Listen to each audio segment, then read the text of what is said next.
Welcome back to my channel.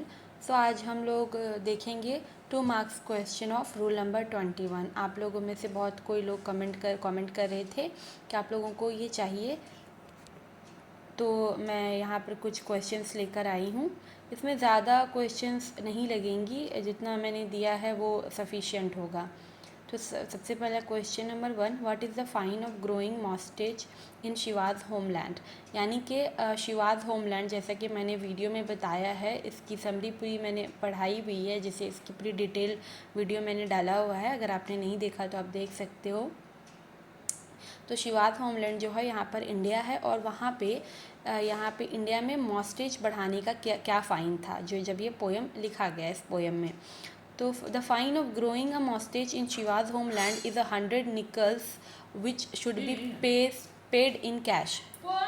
तो यहाँ पे क्या है, फ़ाइन क्या है, मॉस्टेज उग जाए तो 100 आना देना पड़ेगा, वो भी कैश में। ठीक है। Question number 2, what happens if someone sneezes before 6 without the ticket.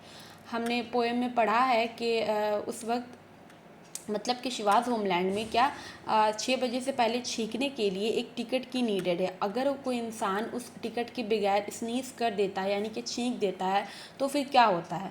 तो आंसर है, if someone sneezes before 6 without the ticket, he और she will be ill treated, will be beaten like drums, and the incharge will snuff up his nose, he will be forced to sneeze for 21 times. तो अगर कोई इंसान, कोई भी औरत हो या फिर जो भी हो, मर्द हो, अगर वो 6 बजे से पहले विदाउट द टिकट वो लोग क्या कर देते हैं, छींक देते हैं, तो उन लोगों को इल ट्रीट किया जाएगा, यानी कि उनके साथ बुरा व्यवहार किया जाएगा, और उन लोगों को पीटा जाएगा जैसे ड्रम को पीटा जाता है, और उनके नाक में कुछ भर दिया जाएगा, और फिर उनको फोर्स किया जाएगा कि आप 21 बार क्या करो, स्नीज करो, यानी कि छींको। What is the fine of teeth chattering. The fine of teeth chattering is 4 rupees flat. ठीक है।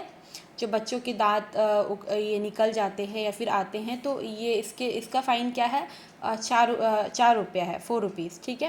What is the punishment of snoring. खराठा लेने का क्या पनिशमेंट है। द ग्लू ऑफ वल्वर tree and cow dung will be rub on the hair of the person who snore, and then he will be tied with the tree and spun like a blender. क्या किया जाएगा, glue जो होता है vulvar tree को, और जो cow dung होता है यानी कि गोबर, उसके सर पे, उस इंसान के सर पे मला जाएगा, उसके बाद उसको पेड़ से बांधा जाएगा, उसके बाद उसको गोल गोल घुमाया जाएगा। Question number 5, what happens if one's steps wander on the street of Shiva's homeland. क्या होता है जब किसी का कदम इधर उधर भटक जाए। If once a step wander on the streets of the Shiva's homeland, the king is called and he commands his guards। और वो फिर क्या होगा, अगर कोई इंसान का पैर इधर उधर ये हो जाए, तो राजा को बुलाया जाएगा। राजा अपने गार्ड्स को बुलाएंगे, और उसके गार्ड्स क्या करेंगे, his guards for the guilty person to sit in the hot sun. Sun का स्पेलिंग यहाँ पे थोड़ा सा रॉन्ग हो गया है, इसको सही कर लेते हैं। ठीक है। तो क्या करेगा, गार्ड्स फोर्स करेगा उस इंसान को हॉट सन में, एकदम तपती हुई गर्मी में बैठने के लिए, और उसके बाद रिलीफ के लिए उसको पानी ऑफ़र किया जाएगा। बट वो जो पानी होगा इतना ज़्यादा क्वांटिटी में होगा कि वो इंसान पी नहीं पाएगा। ओके। यानी कि मदद भी कर रहा है, पर मदद भी एक सज़ा हो गया है यहाँ पर। Question number 6, what is the treatment meted out to a person who slips and fell by अर्थ।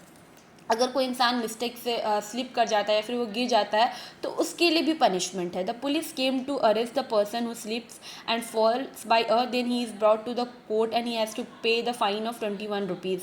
कोई इंसान अगर गिर जाता है तो तुरंत पुलिस आता है, उसको अरेस्ट किया जाता है, एंड देन वो उसको कहाँ पे लेके जाया जाएगा, कोर्ट पर लेकर जाया जाएगा, और फिर उसके बाद वो 21 रुपये का फ़ाइन भरेगा। तो अब देख सकते हैं कि 21 जो है यहाँ पे कांस्टेंट है। ठीक है। हर एक चीज़ में 21 आ रहा है, इसी वजह से इस पोएम का नाम भी द रूल ऑफ 21 पड़ा है। और उसके बाद question number 7, what is the punishment of those who write poems. जो लोग पोएट्स होते हैं, जो पोएम लिखते हैं, उनका क्या पनिशमेंट है। Those who write poems are placed in the cage under strict lock and key with no chance of exile. जो लोग पोएम लिखते हैं उन लोगों को पिंजड़ा में रखा जाएगा, और बहुत ही स्ट्रिक्टली उनको क्या किया जाएगा, लॉक किया जाएगा, और वहाँ पे एग्जाइल यानी कि भागने का वहाँ पे कोई भी चांस नहीं है। there are so many people surrounded and the poet is asked to do the multiplication table and there is more math as 110 to store account to the sales. तो जैसा कि मैंने इस पोएम को पढ़ाते हुए बताया था कि उस इंसान को पिंजरा में रखा जाएगा और आसपास उसके बहुत सारे लोग होंगे, वो सराउंड होगा लोगों से और उस वक्त उसको क्या दिया जाएगा, मल्टीप्लिकेशन करने दिया जाएगा। जैसे कि हम लोग कुछ ग्रोसरी शॉप वगैरह का डायरी देखते हैं जहाँ पे बहुत सारा हिसाब किताब लिखा रहेगा, उस तरीके का उसको मैथ्स सॉल्व करने दे दिया जाएगा और इतने सारे लोग बोलेंगे। ऑब्वियसली सी बात है, मैथ इन सारी चीज़ों में कंसंट्रेशन बहुत ज़्यादा ज़रूरी होती है और जब एक इंसान इतने सारे इंसानों से घिरा हुआ हो और वो लोग कुछ ना कुछ उटपटांग बक रहे हो तो वो इंसान कंसंट्रेट नहीं कर पाएगा। ओके, तो ये जो वर्स्ट था पनिशमेंट। ओके, सो यहाँ पे जो है, यहाँ पे एंड होना चाहिए, let me correct it. Okay, so this is the answers, आप लोग इससे प्रिपेयर कर सकते हो, it will be sufficient. Okay, अगर आपको मेरा वीडियो अच्छा लगा, ये हेल्पफुल हो तो please like my channel, subscribe my channel and forward to your friends अगर किसी को नीड है तो। Thank you.